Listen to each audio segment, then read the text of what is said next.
So why did the heavy rains in Libya cause so much devastation? We sought the views of Thabo Sibeko, an environmentalist and climate expert from Earth Life in South Africa. Let's take a listen. We're currently sitting in a crisis.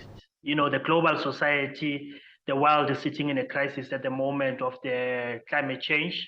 But one of the biggest causes is that when there's a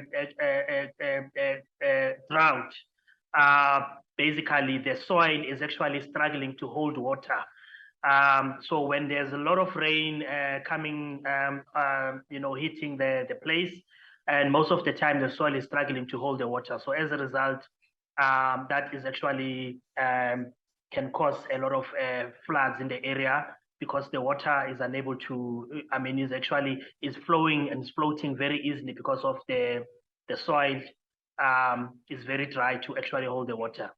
I think building up to there's very evidence that climate change basically is actually has hit a lot of areas, including the global society, which includes Africa.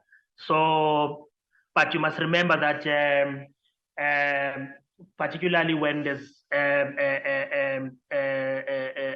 global warming, the sea level actually rises. And when there's also a lot of rain, the sea level also rises. That can actually cause the sea level to rise as a result of the floods because of the global warming, because the rain, the temperatures are not actually stable because of the devastating climate change and global warming. So that can actually make the sea level to rise in a manner which is unexpected. So that could be the cause. I think our policies basically, the heads of states need to prioritize the policies because some of the policies, some of the countries, including South Africa, basically has very good policies. But when it comes to policy implementation, but also some of these policies are not actually, don't have a tooth to bite.